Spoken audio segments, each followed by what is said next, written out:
A very good afternoon and a warm welcome to all of you in our today's program. Today we are having a virtual CPE meeting on leadership skills required during challenging times, wherein eminent speakers will be deliberating on pertinent topics. To moderate our today's program, we have CA Divya Chandra with us. CA Divya is the Treasurer and CICASA Chairperson of Prayagraj branch of CIRC of ICAI. She has also been associated with various NGOs involved in social activities. She also imparts valuable knowledge in various programs organized by a number of professional institutes, schools, colleges, and universities. Over to you, madam, for taking the proceedings ahead. Divya, ma'am. Thank you, Shanu, ma'am. Very good afternoon and welcome to all of you. It's really a great honor for me to have this opportunity to be a part of this virtual CPE meeting on leadership skills required during challenging times, being organized by Women Members Empowerment Committee of ICAI. Really thankful to each and every one of you for being here with us today.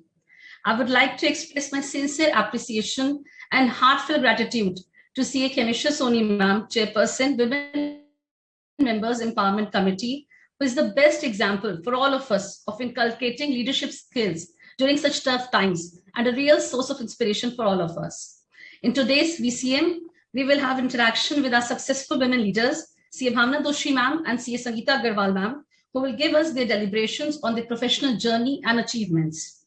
I'm sure guidance from our influential women leaders will definitely help all of us to have improved ability to show us as a leader in challenging situations. Now, without taking much time, I would like to introduce a dynamic leader, CA Kemisha Soni ma'am. CA Kemisha Soni ma'am has been chairperson of Women Leadership Committee of South Asian Federation of Accountants of SAARC countries for 2 consecutive years, 2019 and 2020. She's chairperson of Continuing Professional Education Committee, Women Power Members Empowerment Committee, vice chairperson, Ethical Standards Board, convener of Digital Reengineering and Learning Directorate of the ICAI. She is serving her 2nd consecutive term in the Central Council of Chartered Accountants of India. Being an outstanding professional and a committed member of the council, she has been nominated as a member to distinguished international forums for accounting professionals such as SAFA committees of SAARC countries on professional ethics and independence and small and medium practices for 2 years in a row from 2016 to 2018 and again in the year 2019-20. In 2017-18, she also served as observer, International Ethics Standard Boards for Accountants at the prestigious International Federation of Accountants, New York, and currently holds the position of technical advisor. Apart from her extensive international experience, she has hemmed the affairs as chairperson, vice chairperson, and convener of many committees. Committee for Capacity Building of Members in Practice. Thank you, Divya. Thank you, Divya. No need of introduction. Yeah, thank you. Yeah, that is a small introduction of CA Kemisha Soni ma'am. She has many feathers to her caps. And she has also, I would like to say, she has many first to her credits. First, women chairperson of Indore branch, first women representation in CIRC, and first women representation in Central Council. So we heartily welcome you, ma'am. I'm really honored to have you as a leader. So I request you to kindly give a welcome address. Thank you. Thank you. Thank you for kind introduction, Divya. A very good afternoon and a warm welcome to all my friends in today's VCM. In absentia, our co-chairman WMEC, CA Pramod Jain, who is also chairman of Committee on International Taxation and chairman of Taxation Audit Quality Review Board.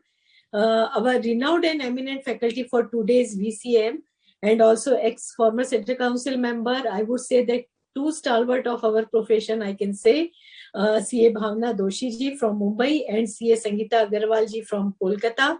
Our moderator, very active and dynamic ex-chairperson, Divya Chandra ji, treasurer, and CICASA chairperson, Prayagraj branch of CIRC of ICAI. From office side, Secretary WMEC, Shanu Goyal ji, and Ruchi. And dear participants, it's given me immense pleasure to welcome all of you today in this VCM on leadership skills required during challenging times, which is organized by Women Member Empowerment Committee of ICAI as part of its initiative to upskill, motivate, and guide women members for better professional and personal growth. We are proud to state that our women professionals have grown exceptionally well, making their presence both at the national and international frontier Today, women occupy more than 27% of the chartered accountancy membership and 42% of the active student base, while also achieving better results consistently. So ICAI, in its existence of more than 7 decades, has always played active role in professional development of its members. So towards the same, the Women Member Empowerment Committee of ICAI has taken various initiatives to not only upskill female members, but also to motivate and inspire them by successfully organizing virtual programs on pertinent topics like leadership skills, work-life balance, etc. For the information of our female chartered accountant, we have also designed specific program. For example, Independent Women Director, we have designed workshop related to that. Then Women Entrepreneurship Program, startup related workshop we have already launched. And about 4 areas of practice. So we have designed module of that also. For example, GST, Income Tax, Companies Act, then certain digital related, software related, ABC analysis related. So we have compiled and recorded lecture of that also uploaded on our WMEC portal. So our member can take benefit of that. And we have also invited some very famous and eminent speakers in our virtual programs to inspire women members. It is said leadership helps to maximize efficiency and to achieve goals. So leadership and learning are indispensable to each other. In case even 1% of our participants are motivated by our speakers to achieve more and excel in life, we will feel fortunate to be the part of their success. So it's rightly said, if our actions inspires others to dream more, learn more, do more, and become more, you are a leader. So coming to the theme of today's VCM, leadership skills required during challenging times, we are fortunate to have with us eminent speakers today, CA Bhavna Doshi ji, to deliberate on skills required to be a successful leader in challenging times, and CA Sangeeta Agrawal ji, to deliberate on going beyond ordinary. So CA Bhavna Doshi madam is an independent consultant specializing in the field of indirect taxation. She also serves as independent director on boards of several listed companies, and also she has served as a member of the Council of the Institute of Chartered Accountant of India, and also as a member of Compliance Committee of the International Federation of Accountants headquartered in the New York. I welcome you, ma'am, to our today's program. Thank you. CA Sangeeta Agrawal ji qualified as a chartered accountant in 89, senior chartered accountant of our profession. She became perhaps the country's first woman CA professional to head a publicizedly listed stockbroking company as its MD. And she has received more than 25 coveted awards, including the FICCI Flow Outstanding Women Professional Award, the Indira Gandhi Priyadarshini Award, etc. So list is so long. So through her biodata, definitely Divya will cover her achievement. So I welcome you, madam, to our today's VCM, and I am sure our participants today will be benefited by the deliberation of our both the esteemed speakers. I sincerely hope that today's VCM will help you to gain knowledge about various leadership and other skills required to be successful in your life. I wish all of you a great and successful career ahead. With this brief, for further understanding, I would request our learned speaker to enlighten the members, and again over to Divya ji. Thank you very much. Thank you, ma'am, for your kind and knowledgeable words. Now, moving ahead towards the session, we are having our eminent speaker, CA Sangeeta Agrawal, ma'am, who will be sharing her views on the topic, going beyond the ordinary and being a leader. I would like to introduce her. Already, Khamisha ma'am has given her a very brief introduction, but I would like to elaborate on that so that we can get inspired, the participants get inspired by their achievements. So, CA Sangeeta Agrawal ma'am hails from a business family having its roots from Uttar Pradesh. She graduated in commerce from Calcutta University and qualified as a CA in 1989. And after a 1-year industrial training with ITC Limited at its head office in Kolkata. Despite lucrative career options, post-qualification, she chose to become a stockbroker, partially influenced by her great-grandfather, who was the first Indian president of the Calcutta Stock Exchange. She took up the membership of the NSE to establish a stockbroking company and soon went public with the shares of a company listed on the Bombay, Calcutta, and Cochin stock exchanges to become perhaps the country's first woman CA professional to head a publicly listed stockbroking company as its MD. Subsequently, Sangeeta ma'am also took membership of the NCDX to become one of the very few women commodity brokers of the country. Despite facing repeated nerve-shattering personal tragedies and professional challenges, Sangeeta ma'am guided her company at strictly delivering a more than 100% growth year on year to cement her place as one of the leading stockbrokers. Her efforts has been recognized by her receiving more than 25 awards, including the ICAI FLO Outstanding Women Professional Award from the hands of then Finance Minister, the Indira Gandhi Priyadarshini Award from the then Defense Minister, the Rotary Club of Kolkata Award, the Outstanding Young Person of the West Bengal Award from the then Sports and Transport Minister of West Bengal, and Bharat Nirman Award, which is given to women for their outstanding achievements and which was personally instituted by the ex-president of ICAI, Mr. M.C. Bhandari. Her biodata has been published by the American Biographical Institute for her achievements, and she was also nominated for the prestigious Woman of the Year Award by the ABI. She also features in the Asia Pacific's Who's Who 1999-2001. Ma'am has featured in many articles published about her achievements in leading magazines, newspapers, and on TV, including national news. In 2011, at the height of professional success, Ma'am decided to listen to her inner calling to be engaged with the charitable cause and closed down her flourishing business. She was fortunate to be offered the platform of one of the India's and the world's most respected spiritual masters, Gurudev Sri Ravi Shankar, and joined one of the organizations, Sri Ravi Shankar Vidya Mandir Trust, unit in Kolkata, as its CFO, where she is presently working. While we often read about many women who have left service to set up a successful business, it is rare to come across a woman who has closed down a flourishing business to engage herself in a charitable institution. Ma'am's unique story will definitely inspire a lot of women to teach them that success is yours if you don't give up. So we heartily welcome you, ma'am. Thank you. And over to you, ma'am. We request you to carry your session. Thank you, ma'am. I will like to reiterate, if your actions inspire others to dream more, learn more, do more, and become more, you are a leader. This is what John Quincy Adams, the 6th President of United States of America, said while addressing his nation. Good afternoon, ladies and gentlemen. Chairperson CA Kamisha Soniji, committee members of WMAC, Vice Chairman Sir, and my professional colleagues. It is indeed an honor to be addressing an august audience on a common yet such a vital topic, going beyond the ordinary, being a leader. I thank WMAC of ICAI for giving me this vast platform and a wonderful opportunity of doing so.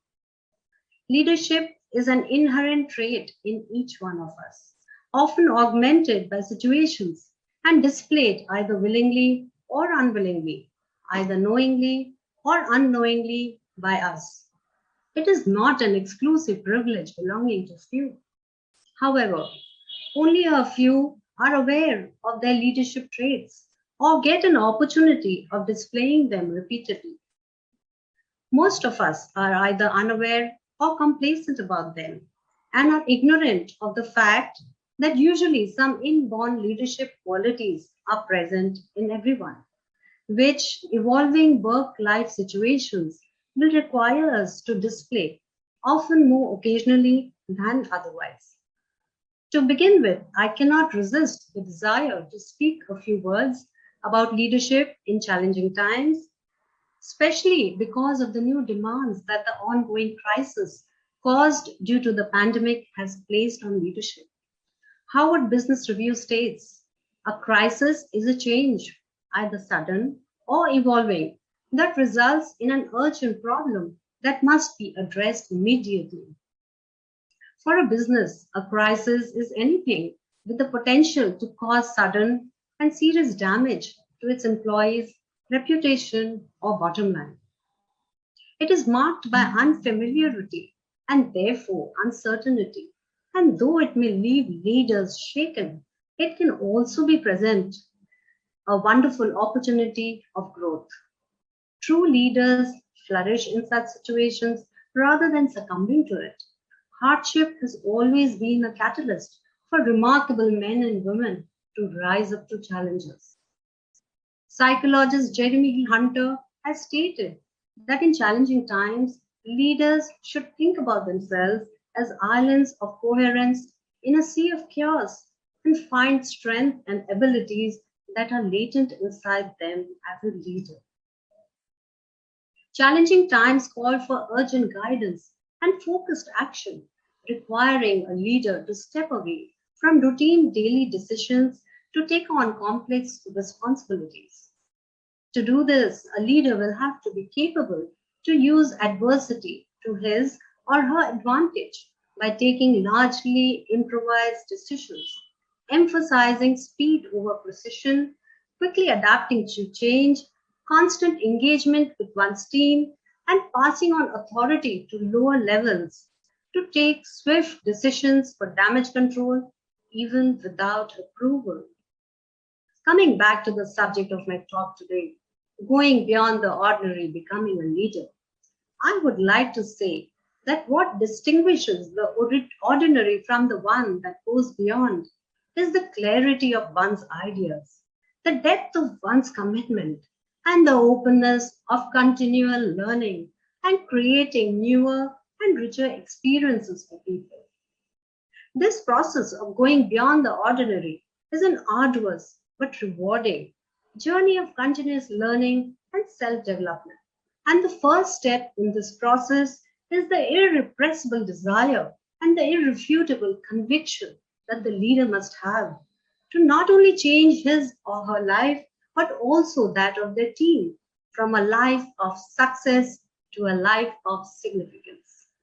Instead of skimming the surface on a plethora of leadership styles, methods, principles, and techniques or tools of how to go beyond the ordinary and become a leader, due to both paucity of time and the complexity of the subject, I have restricted today's talk to a more in-depth discussion on just a couple of lessons and of course a few techniques that I have learned during my work. But before I do that, let me briefly run through some common qualities and traits that a leader needs to have. Leadership is a multitude of forms and manners and scarcely any rules and regulations. True leaders are not born but become one by the equality of their actions and the integrity of their thoughts. Leadership development consultants Jack Zender and Joseph Hoffman asked more than 3 lakh business leaders to rank the top competencies from a list of key leadership skills. They found that though there cannot be any predetermined or preset qualities that the leader must have, these are the following traits that are most common. Inspires and motivates others, displays high integrity and honesty, solves problems and analyzes issues, strives for results, communicates powerfully, builds relationships, displays technical or professional expertise, displays a strategic perspective, develops others, and innovates. A leader will carve out his own path and also leave a trail for others to follow. This can only happen when he displays the confidence to stand alone, the courage to take tough decisions, and the compassion to listen to others. Initially, he may not know how to do so. This is natural and acceptable. But if a leader has the ability, rather the fondness, to walk the lesser known path, he will ultimately do so. Mahatma Gandhi said, "If I have the belief and I can do it, I will surely acquire the capacity to do it, even if I may not have it at the beginning." A leader is the one who makes those around him better. He knows how to nurture employees and train them properly. If you want to get out of the ordinary, you will have to ensure that your subordinates deepen their existing skills and learn new ones. You will have to empower your team members by sharing your experiences with them and convey to them that you are always there to guide them so that they can not only complete the tasks more effectively, but also learn and thereby grow to become better leaders themselves. A good leader will not seek control, but let go, delegating others to control, and in turn, making them become effective leaders themselves. Training, education, and learning of the team members are important because leadership does not begin nor does it end with oneself. It is a continuous and ongoing process. Just like the flowing water of a river, leadership never stops or ceases. The final test of a leader is that he leaves behind him in other men the conviction and the will to carry on. But rather than merely theoretical learning, it is more practical, real life experiences that are far more lasting and impactful. The most sensible people to be met with in society are those men of business and of the world who argue from what they see and know, instead of spinning cobweb distinctions of what ought to be. Isn't it true that often the uneducated have the exuberance of invention and the greatest freedom from prejudice? To become a leader more so in these challenging times, one needs to break free from the narrow shackles and boundaries of structured learning and start to learn afresh from one's own unique, dynamic, and ever-evolving environment to be able to generate newer tools and techniques which are best suited for that environment. There can never be a tailor-made, perfect fit model of leadership across the board. My experience has taught me that in order to grow out of the ordinary and be a leader, the most effective tools are self-examination, contemplation, and self-awareness on one hand, and communication on the other. Leadership, in my opinion, cannot exist without or beyond these. I shall sequentially dwell on both.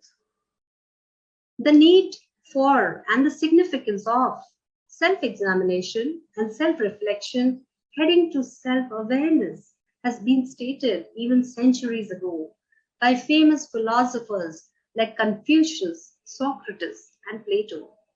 Know thyself has been inscribed on the forecourt of the temple of Apollo at Delphi. During challenging times, its importance is all the more relevant. However, these still remain most leaders' least favorite activities. Self-reflection means taking time to think, contemplate, examine, and review yourself as part of increasing your self-awareness. Applied to leadership, it means carving out time to review yourself as a leader, and it is critical for your leadership development. Self-examination encompasses all the following: examining your current skill set, strengths, weaknesses, behavioral patterns, and how you influence others, and interrogating your values, goals, and ambitions. It results in increasing your self-knowledge, alignment, authenticity, learning and growth, and accelerates improvement in your leadership skills. As introspection and self-reflection makes one better understand not only oneself but others too. Confucius says, by three methods we may learn wisdom. First, by reflection, which is noblest. Second, by imitation, which is easiest. And third, by experience, which is the bitterest. After a careful examination, you will be surprised to know that most of our hours are taken up in eating, drinking, sleeping, And if I may add a recent urban phenomena, commuting. In the remaining hours, how much time do we have to inspire, motivate, and encourage others? And after all these, do we ever self-examine or contemplate? Very rarely, if at all, because we are so busy taking care of a life filled with such inconsiderable actions and therefore receive so very small improvements. Joseph Addison, who was the master propagator of self-examination or contemplation, has said, and I quote, "One may become wiser and better by several methods of employing oneself in secrecy and silence, and do what is laudable without noise or ostentation. This kind of self-examination, coupled with contemplation, would give one a true state of themselves and incline them to consider seriously what they are about." Unquote. A self-aware leader becomes more humble as he realizes that he is not perfect and begins asking himself, how can I improve? And the moment this happens, it helps to unlock potential both in the leader and his team. The next key quality for a manager to go beyond the ordinary and become a leader is a soft skill known as communication. Effective communication has to first begin with oneself. Contemplation plays a real role in this. Thereafter, it needs to be expressed by communicating it to the outside world. For the first without the latter is akin to a leg which cannot move. There can be no progress until and unless there is a perfect synchrony between the two. For effective communication, a leader must not only be a good speaker, but also a good listener, absorbing the best from the environment that surrounds him and by taking everyone along. Leaders listen first and speak last. No communication can be effective or serve its purpose if it is not based on sincerity and truthfulness. For communication with a veil of deceit, disguised only to mislead, confuse, missell, hide, malign, or misrepresent, can only at best serve short-term purposes. It is bound to hit you back like a boomerang. Communication helps a leader to connect with people, which one is responsible for. This connection starts with your ability to be transparent. A leader has to be authentic. People should believe that what they are seeing in a leader is genuine and not an act. So a leader has to demonstrate openness, humility, and integrity to lead people. If you want to go beyond the ordinary and be a leader, it is essentially your character and not your circumstances that will take you there. Truthful communication has almost magical powers. It not only conveys correctly and with good intentions, but also earns you trust, and in the long run gives back in return much more than the input. And this accumulation of trust is a measure of the legitimacy of leadership. It cannot be mandated or purchased. It must be given, earned, and built. A leader must also realize that communication is a two-way process. A leader needs to constantly engage with his or her team. Constant feedback is necessary to not only get inputs to enable the leader to take corrective steps, but also as a means to establish trust and confidence. For if a leader is not soliciting suggestions from the team, then the message that the leader is conveying to the team members is that the leader has inadequate confidence in its team members.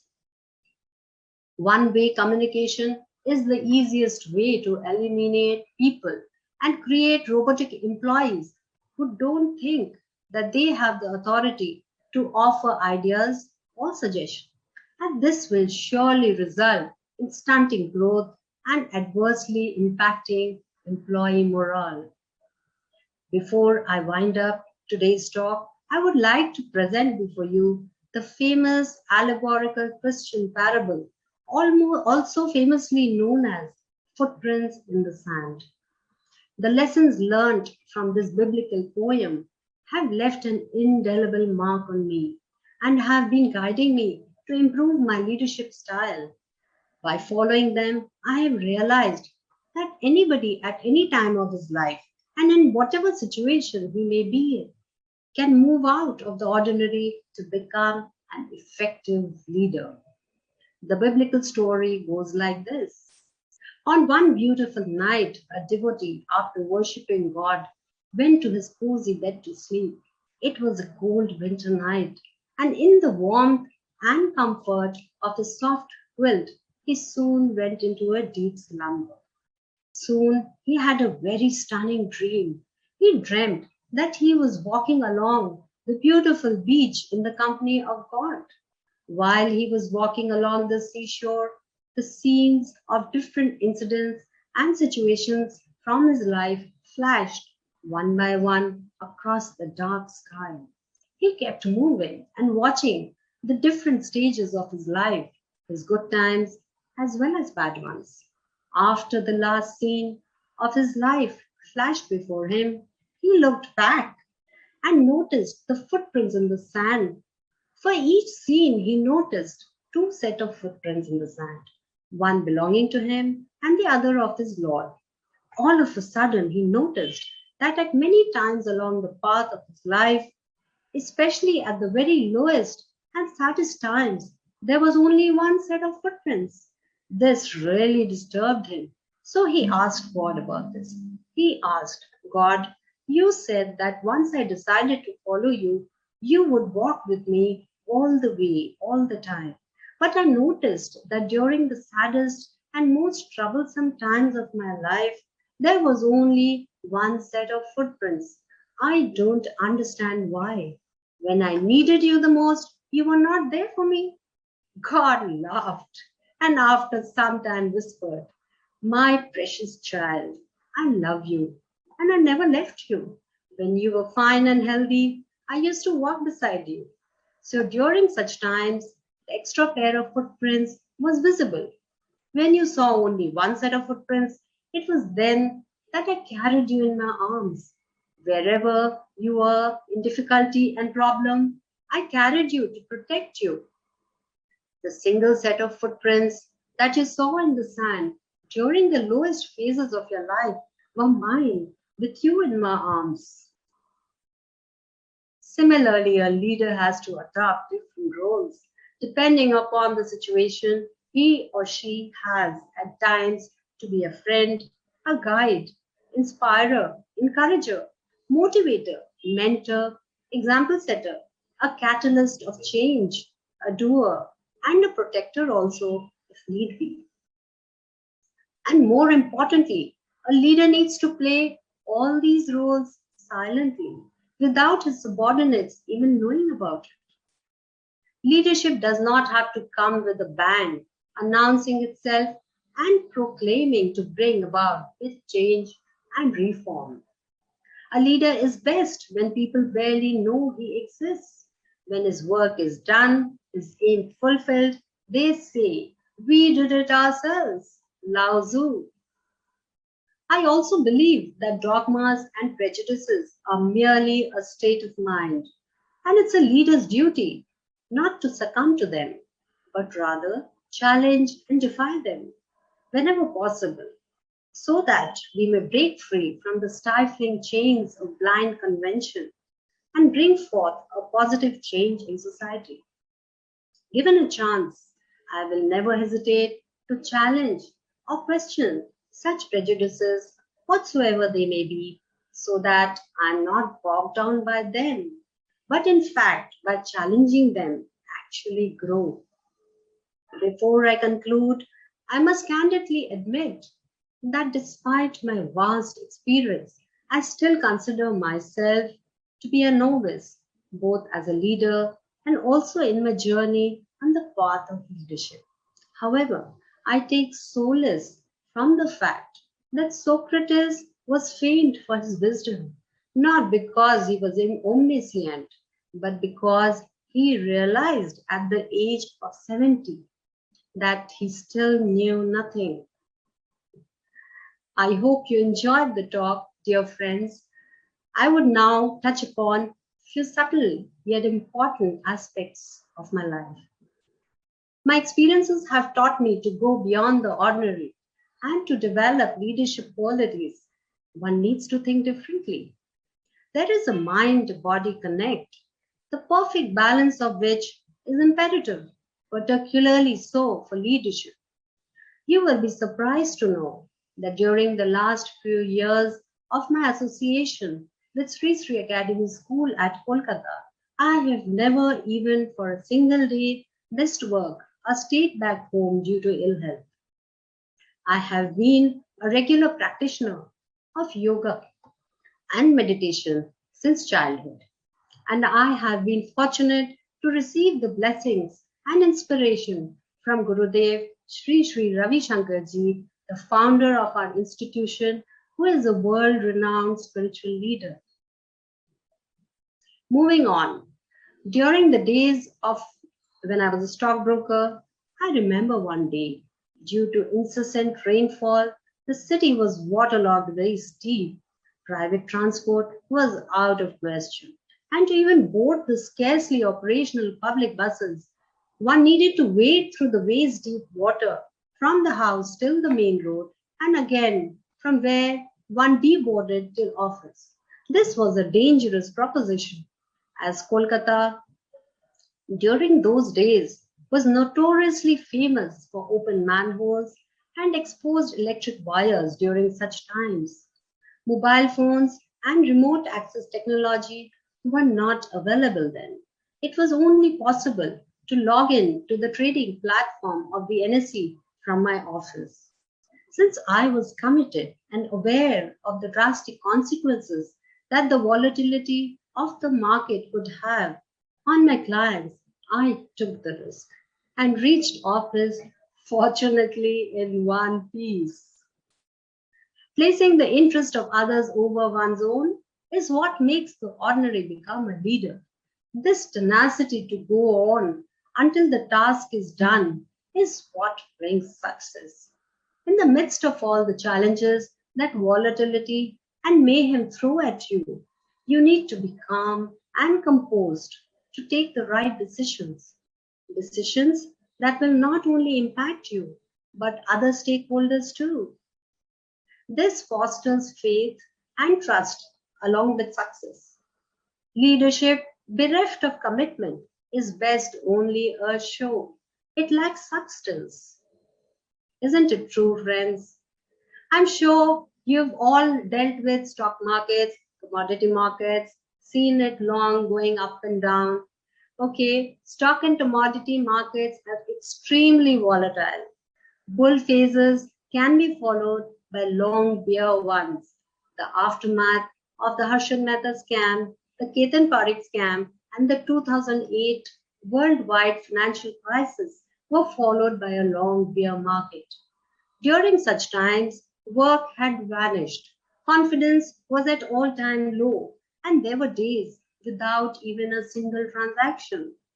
This duality of good times followed by bad ones is an integral part not only of business, of life itself. It is only after experiencing pain, sadness, and failure that you will know and value joy, happiness, and success.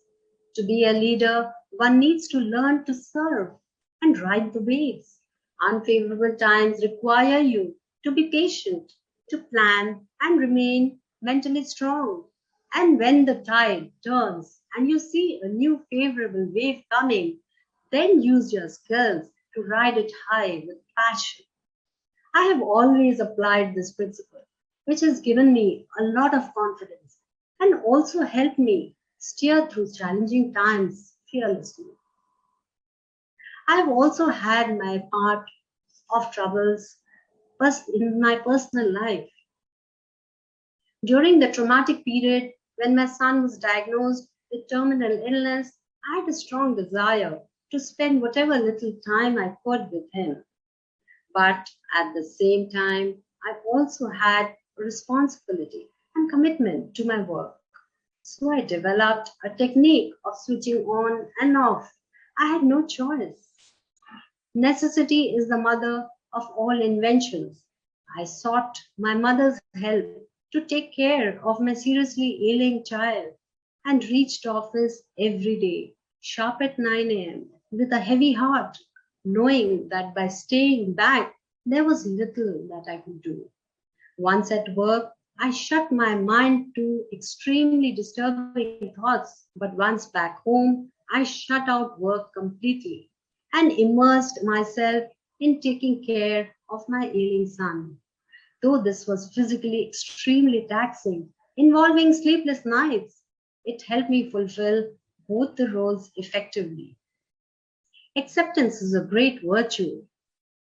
A leader needs to ensure that optimism is tempered with realism. As I come to the end of my talk, I recall people say, "Thank God it's Friday." I say, "Thank God it's Monday." During the middle stage of my career, I had also doubted my own capacity and capabilities at times.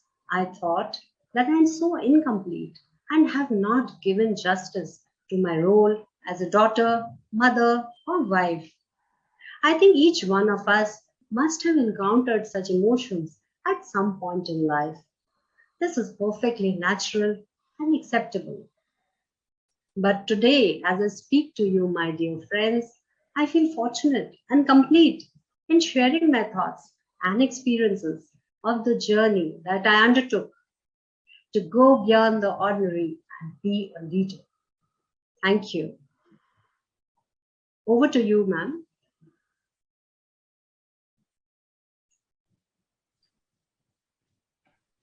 Thank you, ma'am, for your wonderful deliberation.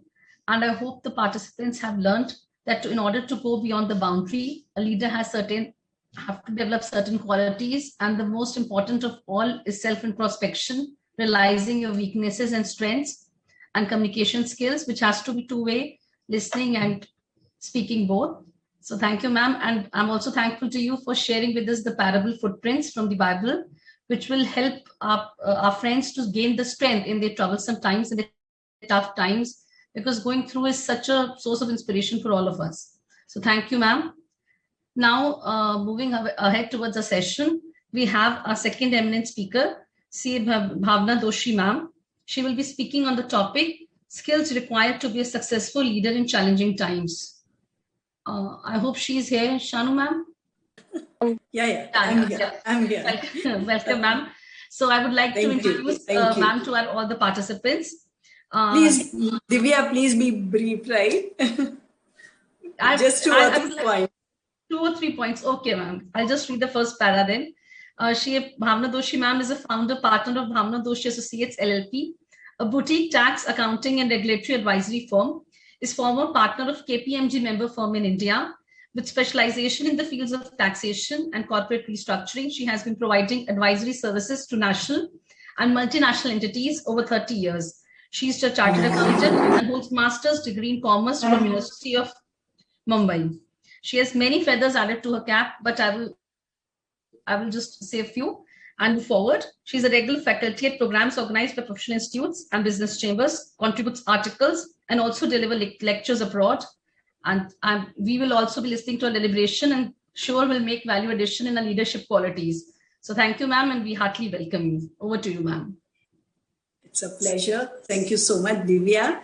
And Sangeeta was a wonderful, wonderful talk. Particularly, the Shri's whole spirituality, the theme, the variety of things that you spoke of. Wonderful, wonderful. Really enjoyed it. Thank you. So with that, I'll go to my topic now. And I have my colleague who will be sharing the screen. I have just few slides, Akshay. Just put together a few slides so it's easy when we are talking. Yeah, so the topic for discussion today is leadership skill in challenging times. And I first of all wanted to compliment Kemisha and Pramod for selecting this subject. This is a topic which is so relevant today, and almost any and everybody is talking about how to go, what do we do, how do we handle situations, and so on and so forth. And in a sense, the time is gloomy. Things are changing, of course, now. But if we just look back about a year ago, the situation was really very bad. Things have changed, but yet we are still thinking, yes, it's opening up, the restrictions are less, we now all have vaccine. But still, there is the fear at the back of our mind that is a third wave on the way? And if third wave comes, what will happen? But then we have to go through this time, we have to go through this crisis. And as even Sangeeta mentioned, there were crises earlier which we have faced. But the crises that we faced earlier were more of financial crisis. What we have seen in our lifetimes is more of financial crisis, economic crisis, whereas today's crisis is more of a socio-economic crisis, in the sense that it is much more of society that is impacted, society in general. And of course, anything which impacts society will also have impact on economy. So in that sense, yes, economy is also impacted. And so we call it as a socio-economic crisis and not the typical, the financial crisis or the normal economic crisis that we have. So in these times, leadership, of course, is very critical, very relevant.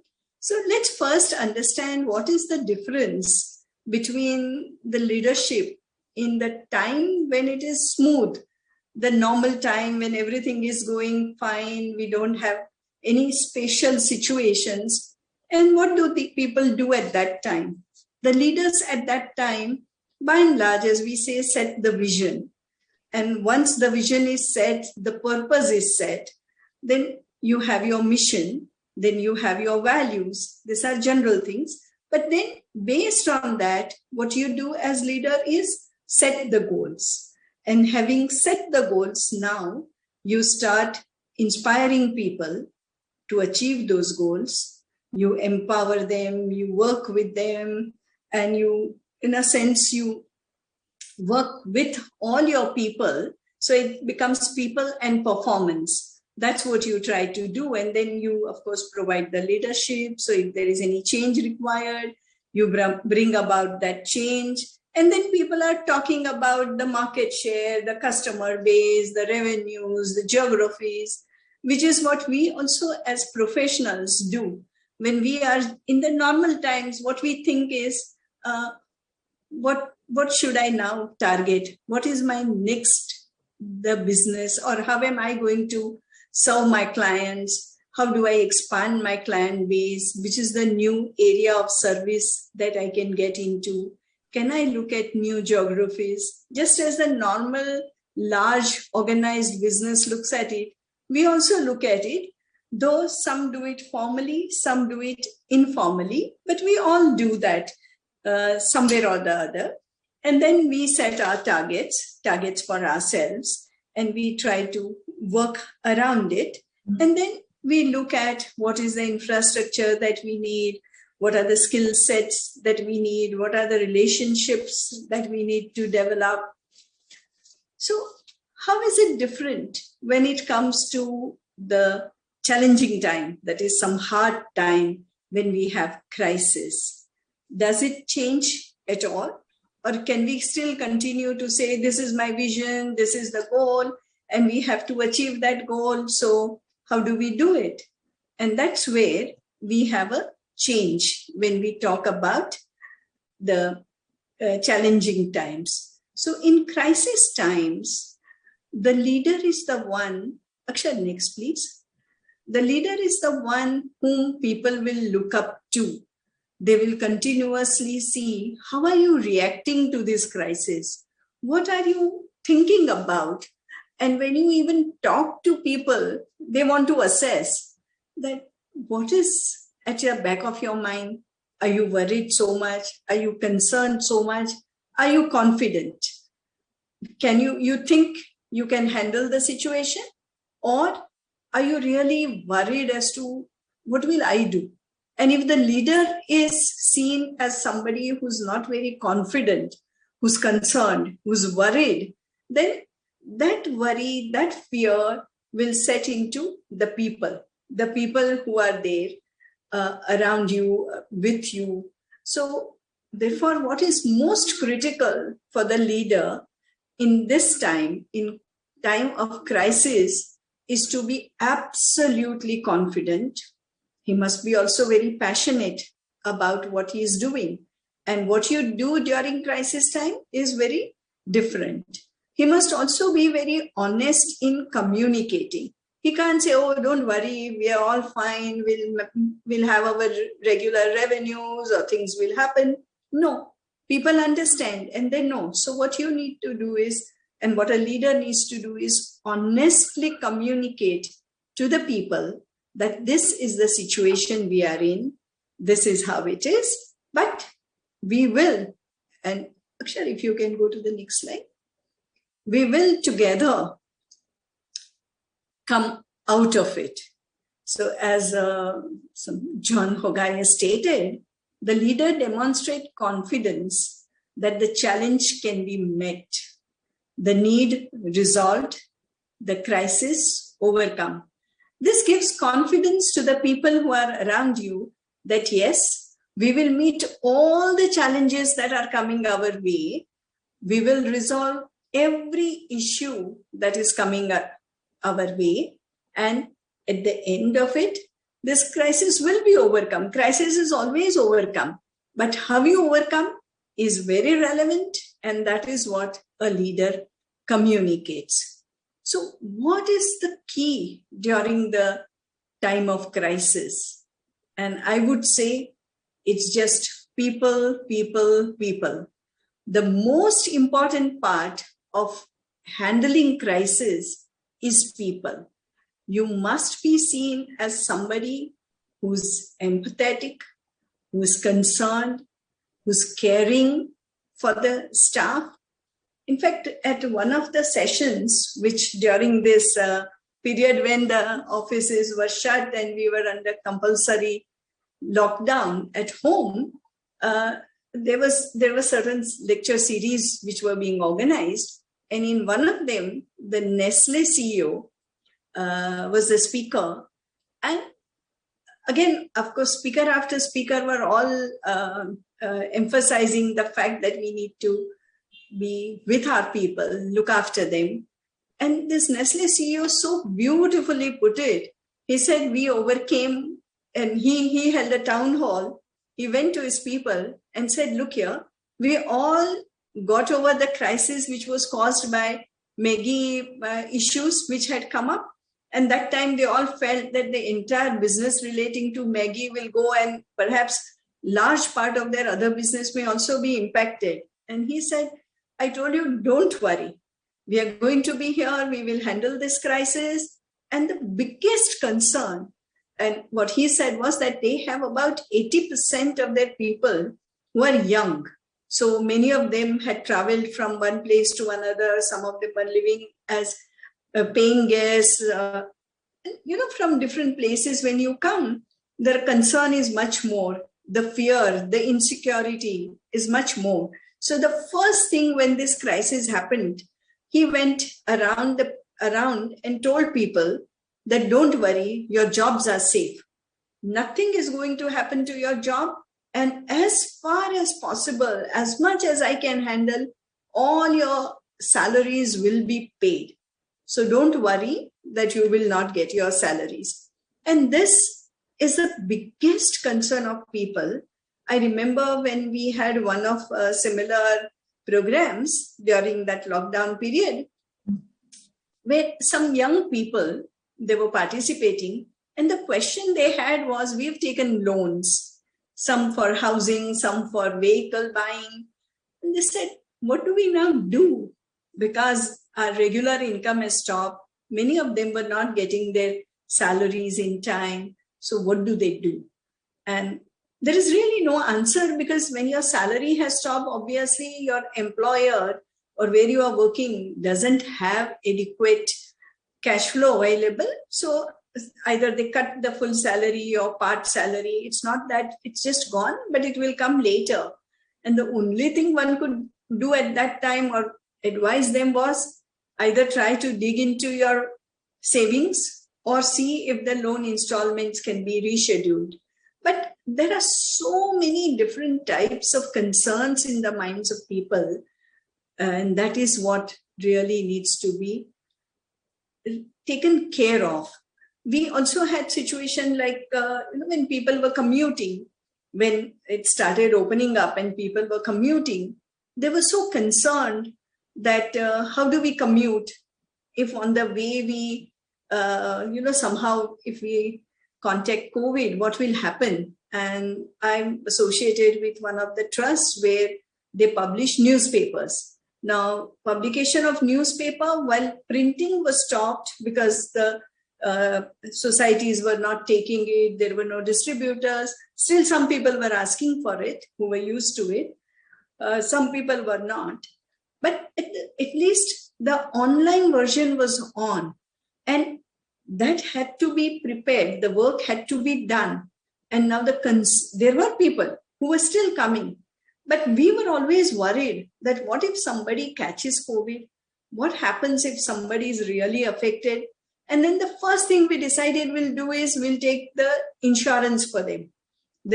At that time, there was a policy available called COVID Kavach, which was giving good, was taking care of the sickness, hospitalization, as also death. So then we said, first of all, let's take the policy. Then there was one death. Again, not of a person who was attending office, but somebody who was not attending office, but he passed away. We immediately said, let's give some compensation. Let's give compensation. Let's be, sensitive to the needs of people. It's not in somebody's hands to do anything. So for the testing, for commuting, even for commuting, if people can't commute because the normal buses and train services are not available or they are too crowded, people have arranged for transportation for them. So that's what is most important for people, their safety, their security. One of the CEOs of a company, which is a recipient of one of the awards for best places to work, he was narrating and he said there were two areas which they noticed were a big concern. And one was particularly, this is the second wave time when the number of deaths were much more and the need for oxygen was very high. And places like Delhi and some other places, oxygen was not available, beds were not available. So what he would do is he would personally keep in touch with the senior senior team, and then each of his senior team in turn would keep in touch with the next, and they had a whole chain, and they would connect regularly. So their focus, CEO said, for 15 days, my only job is to ensure that everybody get their hospital bed, they get oxygen, they get medicines, because very often medicines were not available. Their families, if anyone in the family is affected, they immediately arrange for whatever help they could, sometimes just getting an ambulance, reaching that person. So there were a lot of such things which people did. And that is what matters the most, because people are facing challenges. They were concerned about their security, their safety, so on and so forth. And that is where one of the CEOs was mentioning that he went to his staff, his people, and said, what is our purpose? And he said, all along, when we talk of vision and mission, we always talk of our purpose. So I asked him, what is our purpose? And our purpose all along, what we've been talking about, is quality of life. And here is when we all have opportunity to demonstrate that we must really look after our people and ensure that they have their quality of life, come what may. Some companies, and many of them, provided gadgets to the people, because in the homes, whatever gadgets the person had, the employee had, was being used by the children in the family for their schooling. So they provided new gadgets, provided furniture, because that was also becoming difficult. The chair and the table, people are sitting on the chair or on their desk for 8 to 10 hours. Now, at home, it is not made for use office work. So those were provided. And that is where the people focus became absolutely critical. And that's true for all our clients, our service providers. Many of you may have also done it. You might have connected with your clients. You might have spoken to them, found out what are the challenges that they are facing. Are they facing any difficulty? If they don't pay your bills, many of them did that. They didn't raise invoices. Reached out to the clients, explained to them that, yes, we understand you have difficulty, so I will not raise the invoice. And invariably, clients came back and said, no, you also have to meet your own expenses. So please at least do some part of it. Balance will make good later, as and when we can. So when you reach out to your clients, your service providers, and many of us who could do it, said service providers, particularly the small ones, must be paid on priority basis. So some people went out of the way and paid in advance to the service providers because they were not getting payments from some other people. So all in all, what I'm trying to say is it's people, people, people. Whether they are your service providers, whether they are your customers, there are people who are working with you, their family, everybody matters a lot. And this is the time, crisis time, particularly this type of crisis, social crisis, where you literally find that so many people, you talk to anybody, they'll tell you someone in my family was in the hospital or somebody passed away, and so on and so forth. So it was truly, truly challenging crisis. And we all had to face it. We have all faced it. Today it looks a little better. And then we've always heard where people say, that lead from front. And we say, okay, a leader is the one who always leads from the front. And then Nelson Mandela says that you can lead from the back. How does that work? Because if you see the picture on the right, you'll also find that the leader is the one who's gone to the right up ahead. And then he's taking everyone with him. And then upper picture is of the boss. We'll say, oh, go and get that done. Irrespective of the crisis, whatever has happened, I don't care. This is the target, you have to achieve it. Doesn't work. All those people have found that the employees left them. Wherever people insisted, ki nahi, thoda kuch karo, you have to get something, people said, sorry, boss, bye-bye. But wherever people said, no, let's see, whatever we can do for our clients, whatever we can handle, let's handle it. They are the ones today who are doing very well. And that's where Nelson Mandela says that you, of course, have to lead from front, but do it in such a way that everyone else feels that they are in front. They are the leaders, they are the driving force, you are only guiding them. So you are little away from them and helping them lead. That's the true leader. And then there is this very interesting quote from John Kennedy. He says that you look at crisis in Chinese, it has two characters. Chinese is very, very difficult to read and write. So there are two characters. One represents danger, which is in crisis, and the second represents opportunity, which is so true when we talk about this current crisis, the COVID crisis. One, we were all the time in that danger of getting caught, being hospitalized. And even some people losing their lives. But at the same time, it provided phenomenal opportunities to us. So the biggest opportunity, of course, as people say, was that you got time for yourself. Normal course, you're working very long hours. So here you got some time to think about yourself. And many people took up the hobbies for which they never had time. You read books, you saw movies, which otherwise you would rarely get time to see. You heard so many lectures online, so you learned new skills. In fact, some people singing, dancing, yoga, whatnot.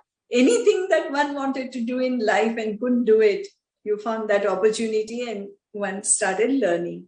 But the most important gift or the opportunity of this current crisis is embracing of the digital world. All of us started using the gadgets so effectively. We all started, we had to work from remote. So we started connecting online. Initial days, you used to feel, it's not so good, it's not like personal meeting. Vibes are different. But now we all have got used to. And every second day, the client says, my commute takes me 1 hour. Why don't we do it on Zoom? So it's sort of becoming way of life. And as a result, it has opened up so many new geographies for everybody and for us professionals in particular. So what we find is today now when we have a program like this, people from all across the country, and in some programs, we have people from international also joining in. Now that's all feasible because of this electronic media. Otherwise, it wouldn't have worked. The program would have been organized somewhere in Delhi or Calcutta or Mumbai, and only few people would have attended. Here you have so many opportunities and also so many new areas of practice have opened up, and I'll talk in a minute about it. So we all embrace the change. Every crisis, and if you read, and of course for all of us, Google is the teacher. So when we read about it on Google, we find that of every crisis, every challenge brings about a change. The world is never the same after crisis. So here also, after this crisis, it's going to be different. It's not going to be the same. And we all will also have to learn that this is the time to reset. So what's going to be the new normal? And as we usually say, it's like after COVID and before COVID. There are two different worlds now. Before Christ and after Christ, you now have COVID. So first of all, work from home is a new sort of normal. Not everybody is thinking that their people need to come back to office.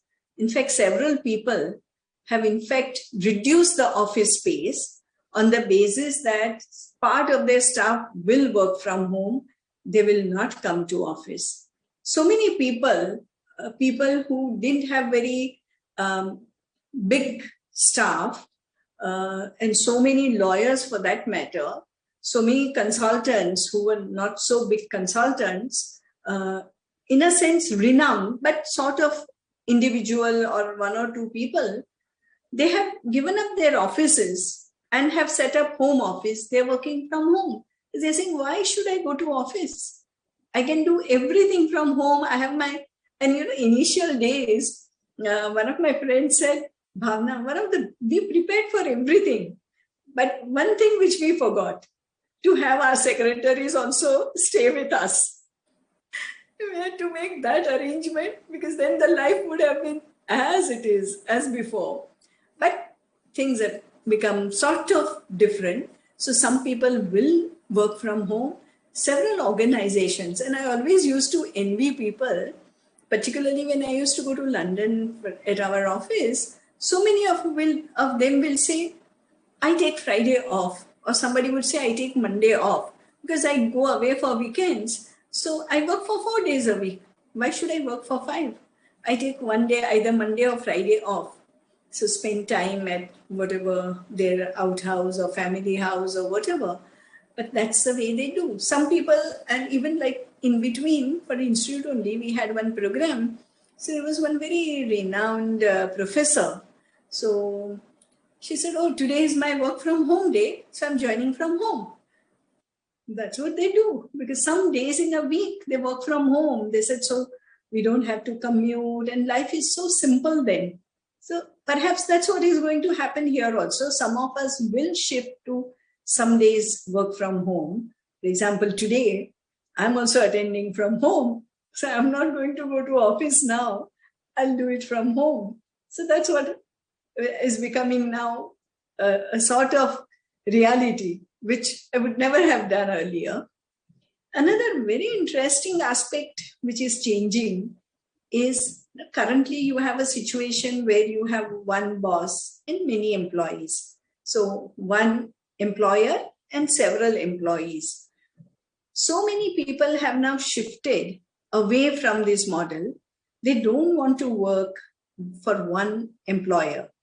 Sort of they want to be their own boss. So they say, oh, I'm going to be my own boss. I'm good at this work and I will do it for 3 people, or I'll do it for 2 organizations, and I'll do it at my time and my pace.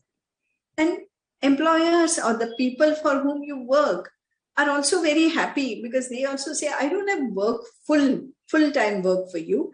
2 days in a week, if you give me, it's good enough.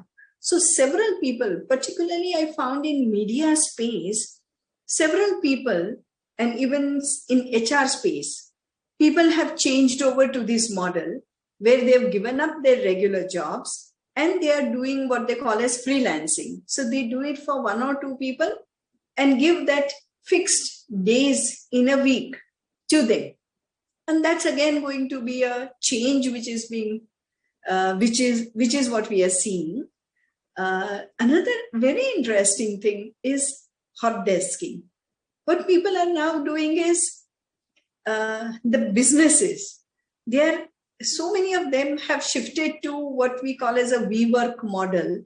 So you go to a place, it's a big space where you hire few desks for a specified number of hours, or fixed that I want 12 desks for a year.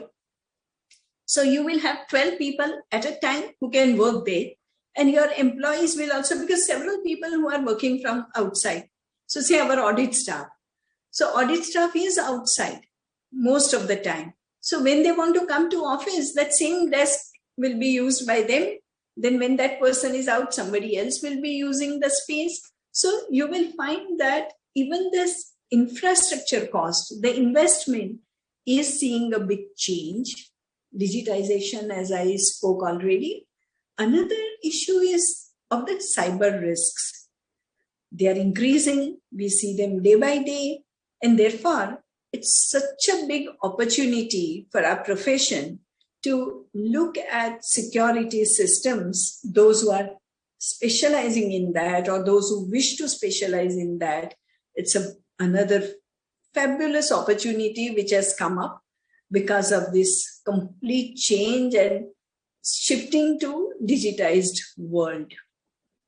And another area which we found interesting is and what Sangeeta, you are doing, social, working for the society, and you gave up. It's really something creditable to really give up all of that and move to social work. So many people, current time, because now society is getting more and more focused, and even people are shifting to, and in fact, the whole change is that a whole new social economy has come into existence. So many people are engaging in the work that benefits society at large. Many of these enterprises, social enterprises, are not purely not-for-profit. They say we have to earn profit, but these are reasonable profits, very small profits just for sustaining themselves. So these are the enterprises which are coming up, and so many, like, recently I was judging one competition where there was this, it was about innovation, and this were youth, the people who were studying from 11th standard to 11th, 12th, and the college, degree college. And when they were presenting their projects, their ideas, so many of them were in the field of society, the larger society. How do I use waste? How do I do this? What can I do? And such wonderful ideas to bring about a change through a social enterprise. In fact, Maharashtra government is also paying so much attention to that, and they also do this. And when you hear their presentations, they're so fabulous, phenomenal. And I just can't help but talk about one where two very young people were making presentation. They'd come from abroad, and usually when they come, they think that first 2 years of my life I'm going to spend on social work, something which will benefit the society. So they were moving around, and they came with the thought that we must help the people who are living in hutments in Mumbai. They were moving around. They were near the port area, and they saw that these people who bring their big crates, then what they do is there are wooden crates which they just dump outside and take their saman, fill them in the trucks and go away. So there are a lot of these wooden crates lying outside. They were creating a big mess there. So I said, why can't we do something about it? So they just went there, picked them up, collected, and went to a workshop and started thinking about it. Then suddenly they saw somebody with a oil can, tin.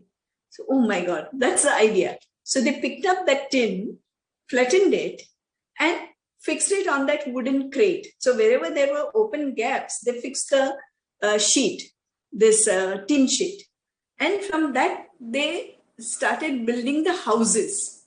So such low-cost house, everything was waste. There were crates which were lying there.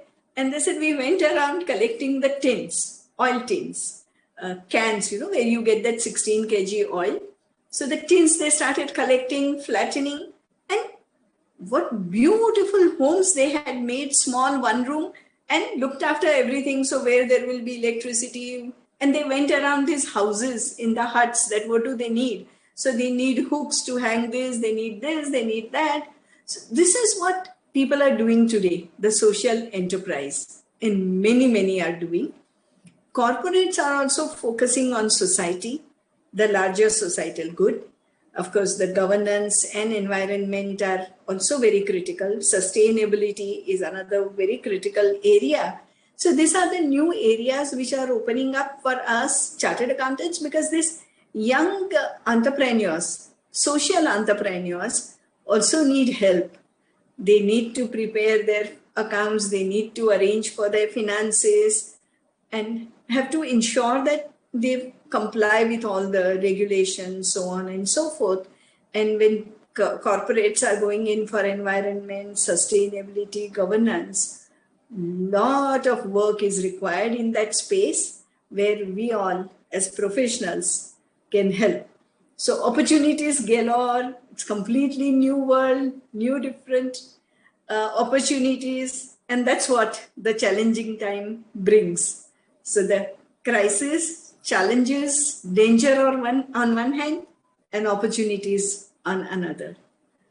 So, ladies and gentlemen, let's all talk about opportunities now, how we can handle and how we can, as leaders in our own selves, as Sangeeta had mentioned, that we all are leaders in our own space. So how do we as leaders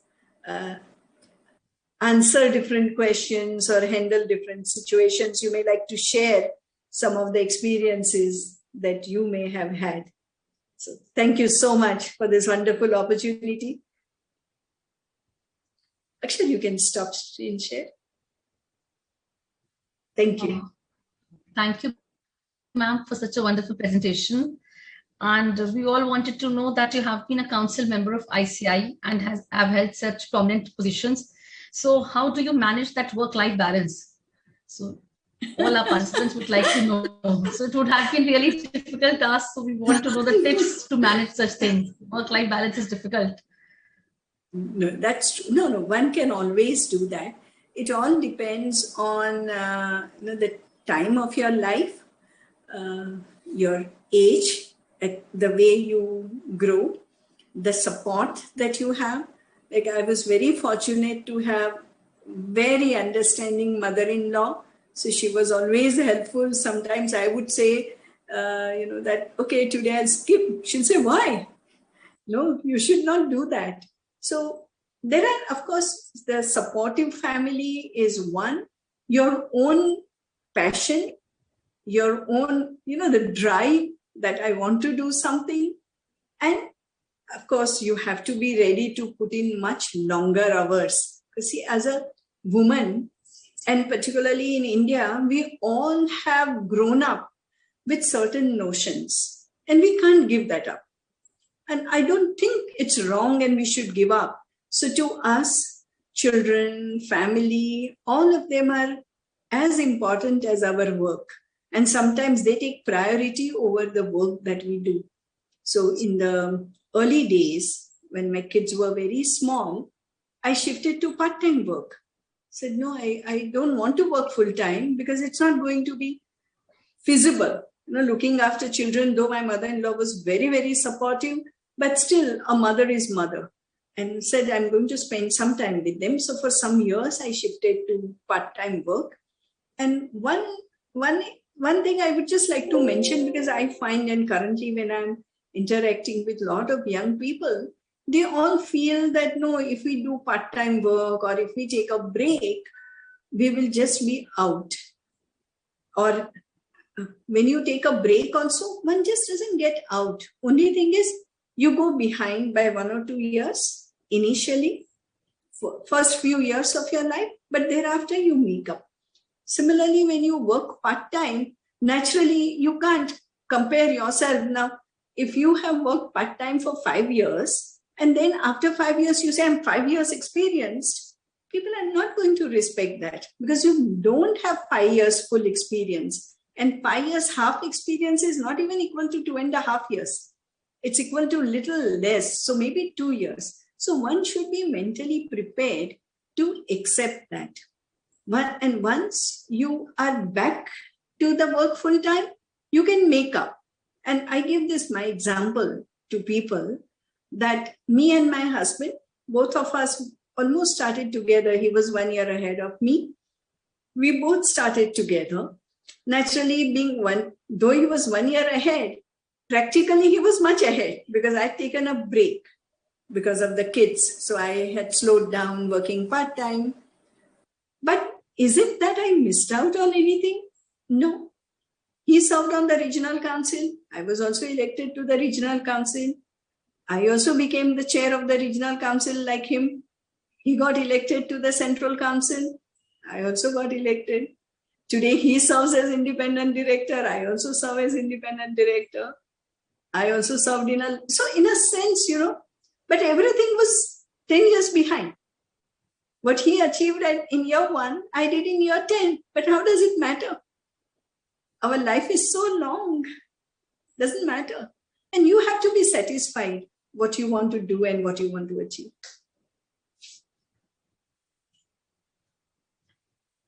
Thank you, ma'am, for sharing your experiences with us. Now, as we all know that Sangeeta ma'am is perhaps the country's first woman CA professional to head a publicly listed stockbroking company as MD. So I would request ma'am to please elaborate on professional opportunities in stock market for our members, for young members. Ma'am, thank you for the question. The point is, ma'am, when I started and came into stockbroking, that time things were very, very different. In some sense, it was difficult more. In some sense, it was easier. Difficult because being the only woman around, it was difficult to get through to people. But I had to start from scratch. from writing vouchers to learning how to execute the trades, and then moving on to the kind of online platform. So I saw that change from physical, where in the trading hall people would shout and do the transactions. From there on, moving on to the trading platform on the online thing. So the opportunities were there then, but I think now it is manifold. And also, being a chartered accountant, it was easy for us to study balance sheets, to analyze. Also, parallelly, ma'am, I also took technical research courses to equip myself on both the things, both analytical and technical. So opportunities are many, but then we should always remember that earlier it was individually housing brokers, now it is financial institutions, much larger organizations, and individual houses, broking houses, for them to compete is far more difficult. So as an investor, of course, I think we should rely more on professionally run financial institutions and depend on them. At the same time, use your own mind and calculating what risk you can undertake and what you want to do. So that's how you need to keep a balance of both and move ahead. Opportunities are there, definitely. But then you need to calculate your own downside. Once you know that this is my downside, then you can move on fearlessly, because it's important to be secure. So that's all, ma'am.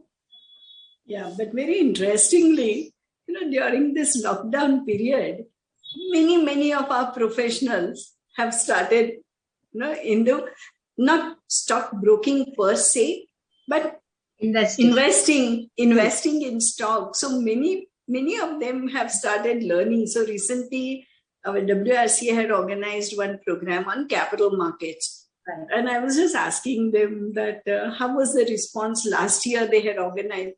Said, oh my God, the response is so phenomenal, and they wanted only A, B, C, some speakers. So, but it's so many people have got into that, so they wanted all the people whom they see on CNBC, that TV18, that capital market. Basically, prices are run by demand supply, because there are other businesses, the money is flowing out and going into the financial markets. The demand is high, and that is driving the market. It may not be inherently, balance sheet based or merit based. So one needs to be cautious on that count. Absolutely, Sangeeta. But see, what's happening is at least people who are getting into it are now wanting to learn. So they are analyzing, they are studying, and people are now focusing on certain sectors, identifying companies within those sectors. So the speakers that we had organized for the session were all chartered accountants who are in that space. And so how do they look at it? What do they look at it when they invest? Very interesting. And markets are far more complex now, because it is not just Indian market. World market affects. Even a small thing affects. So I would say freshers should rely on financial institutions, professionally managed, so that they are not hit hard. True. Agree. Thank you, ma'am. We have questions from our participants. So these questions are open to both the speakers. The question is being a leader more difficult for women than men? Just 1 minute. Are you able to allow them to be seen on the screen or no? Is that feasible? Are people, Shana, is that possible?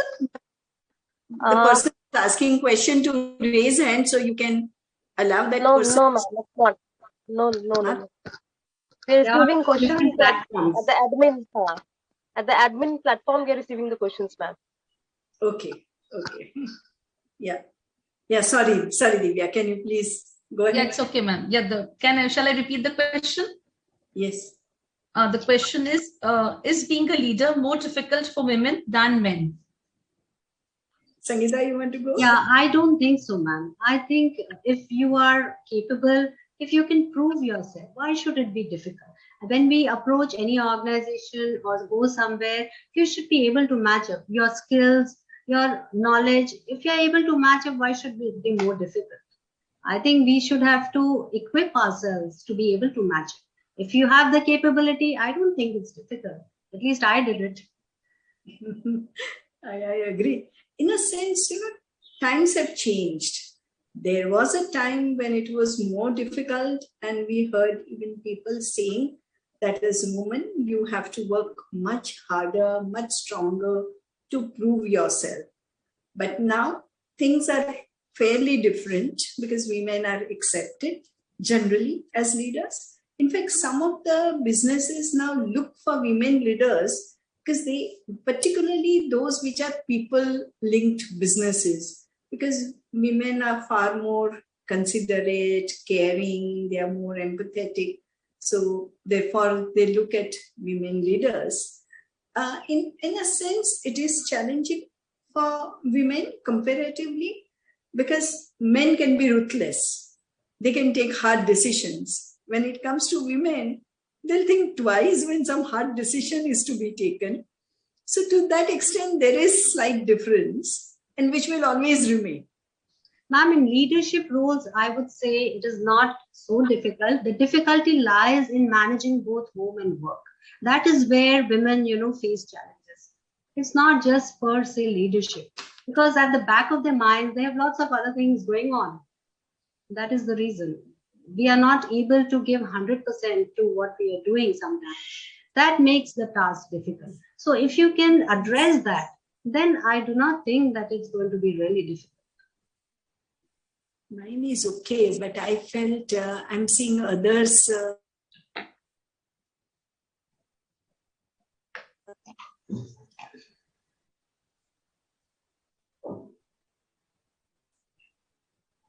Can you? I think we are having some network issues at Bhavna ma'am's end. Bhavna ma'am, can you hear us?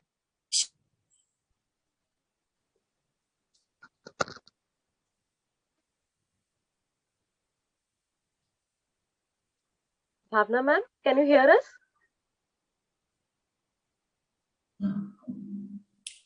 My connection is okay, Shanu. I don't know.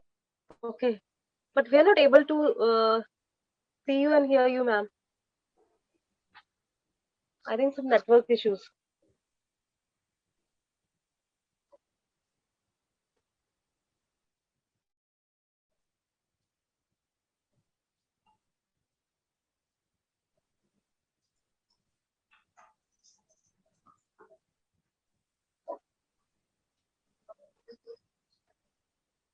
Sorry, I think my connection was.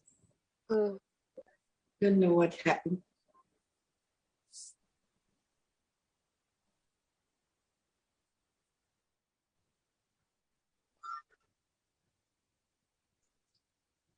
Divya ma'am, in the meanwhile, we can go to the next question, please.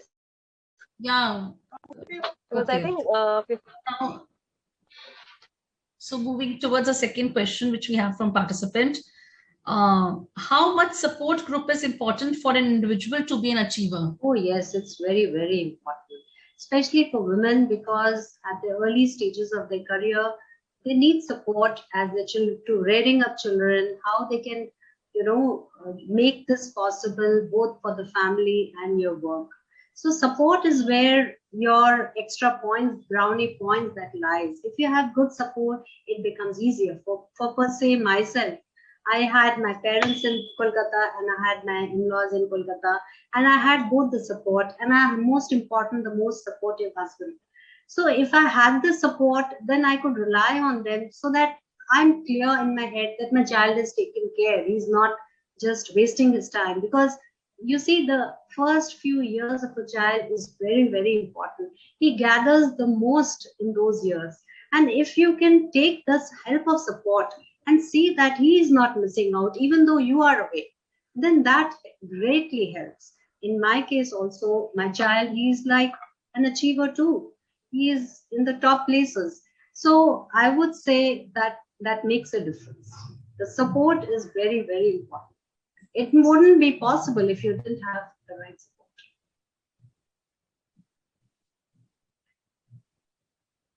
Thank you, ma'am. Now, next question. Nowadays, there are courses for almost all these skills. Is undergoing a course also important for being a leader? Oh, yes, you gain knowledge. If you undergo any kind of course for improving your skill set, okay, you can do it yourself as well. But you see, just like you know your profession well, they know their profession also well. So gathering knowledge and skills from courses is definitely important. It helps you in every way. It doesn't harm you in any way. It helps you. It only adds on. So why not? Moving ahead towards the next question.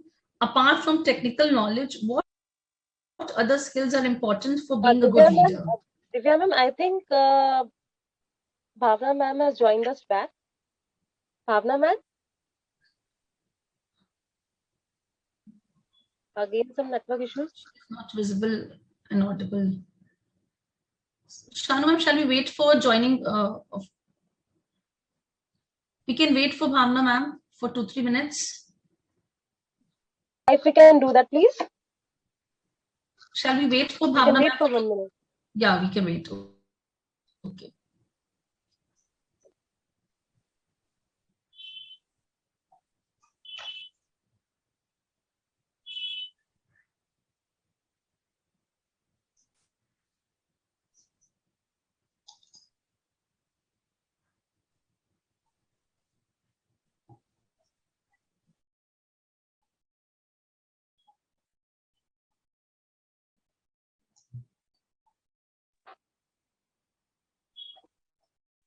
I think she's having some serious network issues at her end. We can continue. Divya ma'am, we can Log out. Could she log out and log in again? I think that would sort out the problem. She has done that. She has done that, ma'am. Now she's visible. Bhavna ma'am, can you hear us?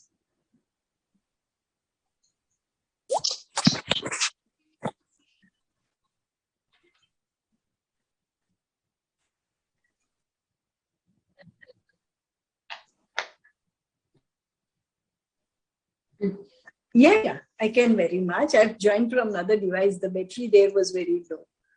So I think now it's okay. Yeah, you're back. I can hear you all. Okay, ma'am. So, ma'am, can you hear me? Yeah. Sangeeta ma'am, can you hear? Yeah, we can.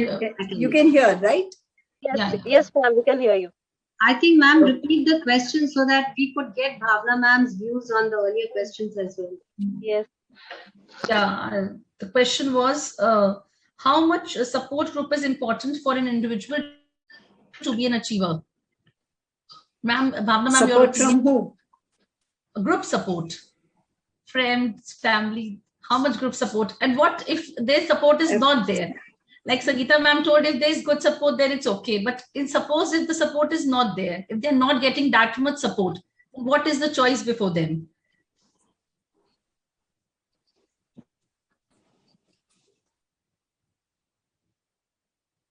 I think it's going to be more support for them. Bhavna ma'am? Yeah. I think it's better we can have your voice only. You can hear me? Now we can hear you. But you can One second, I'll just put my video off. Yes, you can hear me? Yeah. Yes, okay. Ma'am. Yes, ma'am. So support is extremely, extremely important. Your husband, very close family, in-laws, your own parents, all of them, their support is extremely critical.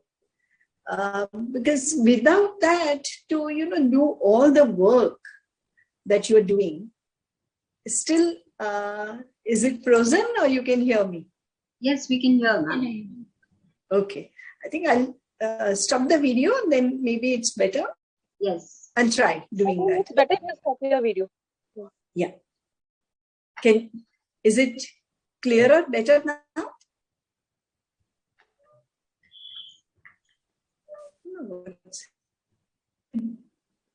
Is it better now? Yes, ma'am, we can hear you.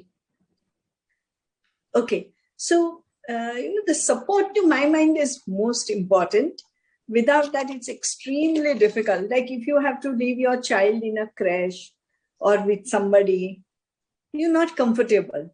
Or, I mean, even if you have a maid looking after your child, if there is someone, your mother or mother-in-law or somebody, father-in-law, anybody, somebody in the house that gives you that mental comfort, which is very critical to my mind.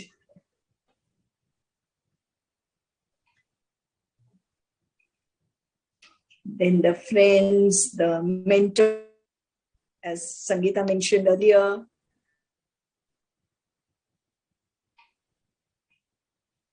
Ma'am, I just wanted to ask that where there is support, that is good enough. But in case if there is lack of support, then what is the recourse to be opted? Any suggestions? In case there are women who want to achieve more, they can do more, but there's lack of support from their family and friends, then what is the recourse before them? Can you give us your advice on that?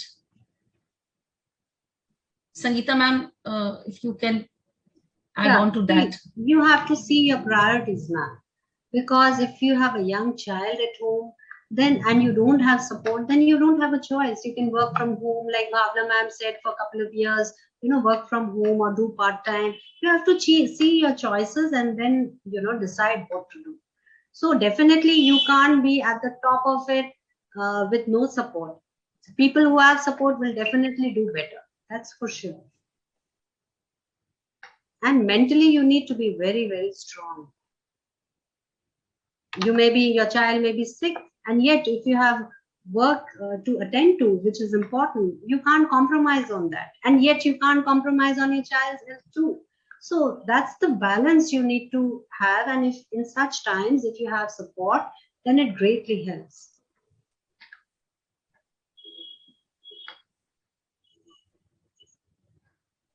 Thank you, ma'am. Now I'm moving forward towards the next question. Apart from technical knowledge, what other skills are important for being a good leader? We have already discussed few of them, but your advice on most important qualities which a leader have, apart from the technical knowledge. Am I to answer? Yeah, I think Bhavna ma'am's network connection is poor. She couldn't listen to us. I feel that for women, health is also a very, very important factor, which I mentioned in my talk also. Because you need to be healthy, you need to be fit to be able to physically attend to all of your duties. So I think we should give some time to ourselves at whatever stage in life, look after our health and nutrition, and do our, like I do yoga, meditation to keep myself calm. And basically what you eat goes into your body, makes your health. So we should be conscious of that. And I think that is one very, very major factor apart from the technical knowledge. Because if you're not able to go to work, if you're not able to perform, then all the knowledge is useless. So that is what I have in my life focused on, apart from my knowledge and work. So apart from knowledge and work, health is also important. That is most important, in fact. Most important, yes. Correct, ma'am. And as we grow older, it becomes even more, it gives a call. So that's very, very important. The question is, please elaborate on how a good leader should address conflict of interest issues.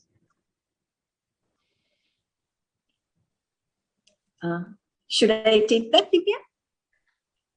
Yeah, ma'am, sure. Yeah. Shall I repeat the question? Yeah, basically you're asking how to deal with, the participant is asking how to deal with conflict of interest. So yes, first of all, one would have to decide what sort of, which area specifically that you are looking at. But generally in conflict of interest, one withdraws oneself. So where you find that there is a conflict, as a leader, you must withdraw yourself from that. So sometimes what happens is you are in a meeting and some discussion is going on where you find that there is some interest that you have or could potentially have. The best thing is immediately to recuse yourself, saying that there could be some area where I may have interest or some potential interest because there is a conflict. We as professionals often have faced situations where you are handling one client and someone else So where again, we very politely say that, no, this matter we cannot even talk to you about or discuss because I have a conflict of interest. I'm already advising some other client on this issue. Now, this is not the tax issue or things like that. But say you are doing some audit, somebody asks some question or says that, oh, can you take up this assignment, which could have conflict with the work that you are doing. And this also comes significantly when you are doing advisory work and people who are in financial services. This very often comes up, and where one very clearly says that we cannot handle, because we are talking of a comparatively smaller, medium-sized organization. If you are a very large organization which has, say, 1,000 employees, different geographies, then if someone else in some other office is handling, by and large, you are not even associated, not involved, you don't know, you accordingly disclose that part of it. But it's always very important for you to disclose the fact that this is the situation, whatever is the practical situation, that there could be some conflict of interest. So transparency is what is important at that. Absolutely. Absolutely. And withdrawal, not participating. It's like you need to be, it's like, sorry, ma'am. not, you have to be seen to be so. You may be independent, but you must be also seen to be independent, and therefore it's very essential for you to communicate conflict. Yeah, Shan.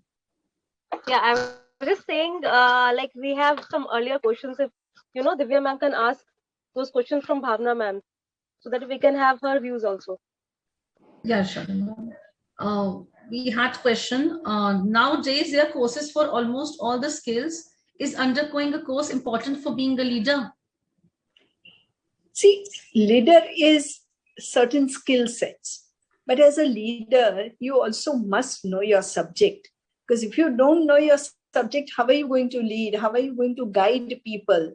So therefore, it's essential that you also know the subject. You may not be the master of the subject. You can hire the right people, but you should at least have an idea of what that subject is. Again, it depends. Your own organization, it's essential that you have that technical knowledge and a good knowledge. So in a sense, you have mastery on it. Otherwise, at least the broad knowledge, because if you are going to say, I'm talking from a professional perspective, you're going to tell your clients that, yes, we are in an area of cybersecurity. Now, you want to sell to that client the fact that, and as a leader, that's your job, right? To sell. So you want to sell now, and you want to tell the client that we are in cybersecurity. How will you ever talk to a client when you don't know what it involves? So you must know some aspects of it, and then you have your specialist or person who's going to handle that work be with you. But you need to know. Thank you, ma'am. We had the question, apart from technical knowledge, what other skills are important for being a good leader?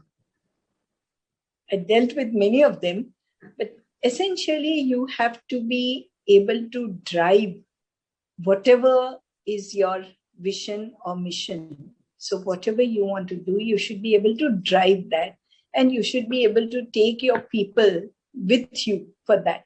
Now, again, it depends or varies depending on the size, on the sector that you are talking of. So if the question is from someone who's in industry, and then which area is that person handling, what is the sector, how can one grow? And so the skills required will be different. But if you are, say, in a profession, which is, say, a medium-sized profession, then you should be able to have connect with the clients. You should ensure that you are delivering the best quality to the client in timely manner, and you are available to the client whenever he or she needs. So when the client comes back saying, this is, I need this audit by such and such date, you need to set proper schedule, time schedule, and you have to convey to the client, this is what we can deliver, cannot deliver within this time, yes or no. That's what a leader does. And then you have your team to back you up.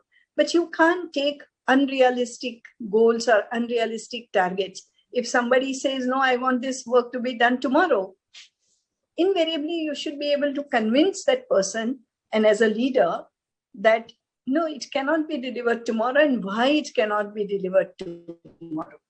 And it should be so convincing that you are able to retain the client and yet satisfy him, give him the work, but as per the time that you can manage without taking risks or chances. You have to do your work, and quality cannot be compromised. Thank you, ma'am. We have a next question from a participant. How COVID pandemic has changed the leadership style?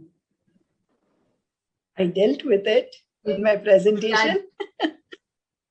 Lot of things have changed, no? The most important change is from physical to virtual mode. Yes, absolutely. Absolutely. I mean, so many things have changed, the way you work, the way you do things, the way you approach, the type of work. Also in a time when incomes have gone down, doing virtual work is also, batching up the costs also.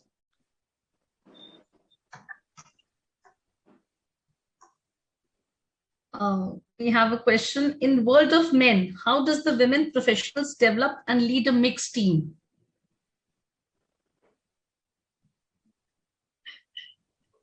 I really don't see it as a challenge. Yes, men's world is men's world, and today, even in our profession, we are only 20%.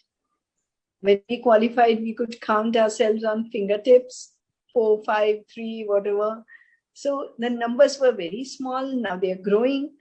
But now in a profession, it's not like, men's world or women's world.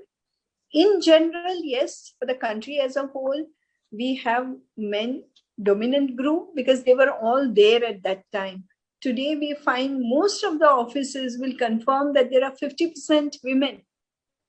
Articles, 50%, even work-wise, employees, 50%. Corporates, yet not so many, but they are growing in number.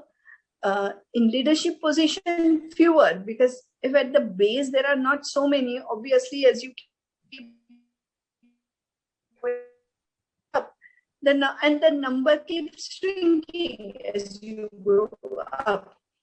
But one needs to, again, the same qualities which we spoke about earlier.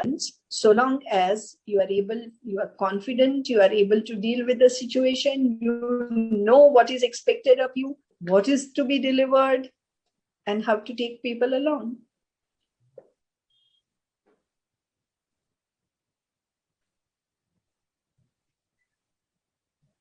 Thank you, ma'am. These were the questions which were all raised by the participants, and I hope they have all been answered. Now we all know that a leader is the one person who finds opportunity in every difficulty, and a leader has to be a guiding factor. He can lead from back, as Bhavna ma'am told, that he has to keep his team before him, and he can lead from back, and he has to try to find optimism, opportunities in each and every difficulty. So with concluding this, we're really thankful to both the eminent speakers, Bhavna Doshi ma'am, Sangeeta Agarwal ma'am, for sparing their precious time with us and patiently answering all the questions of the participants, giving their valuable additions in us, sharing their personal experiences, achievements, which will be source of inspiration for all our participants. And these sessions will really be fruitful for all of us. It will make all of us think that yes, we can inculcate leadership qualities in us, either today or in future. We can do it, and both our home, our work can be managed. But we have to be strong. We have to inculcate our strengths. And as the parable told us, the footprints, that in tough times, God will be with us always. And if we're doing a positive work, He will always help us. So really thankful. And I'm also very much thankful to our committee chairperson, Kemisha Soni ma'am, vice chairman, CA Pramod Jain sir, for giving us such a wide platform. I think Pramod Jain sir has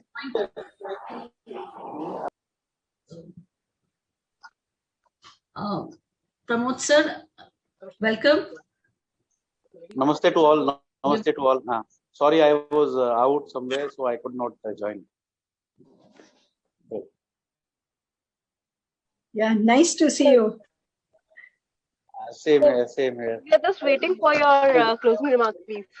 Yes, sir. We are all waiting for you. Thank you, Shanu.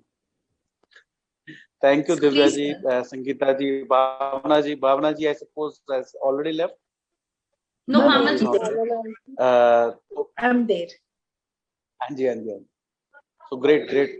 Thanks to Sangeeta ji and Divya ji for moderating, and Sangeeta ji for taking the session, and Bhavna ji. And I thank both the speakers and the moderator and our chairperson, CA Kemisha Soni ji, for organizing these regular programs, and our secretariat headed by CA Shanu Goyal ji for doing a wonderful job. And the way this committee is working, in a way that they are giving the opportunities to the female members themselves per se, so that they can improve their working, and the speakers where they are disseminating knowledge that yes, we are doing such, you also can do that. So leading by an example. So I really thank all the speakers today, the moderator, and all the participants for joining and doing a continuously patronizing the WMEC with their regular participation. Thanks a lot to each and everyone. Thanks Divya ji, Sangeeta ji, Shanu ji, and our main Bhavna Doshi ji is not there right now, our past council member, and our current council member, CA Kemisha Soni ji, the chairperson. Thanks to each and everyone. Thank you. Thank you, ma'am.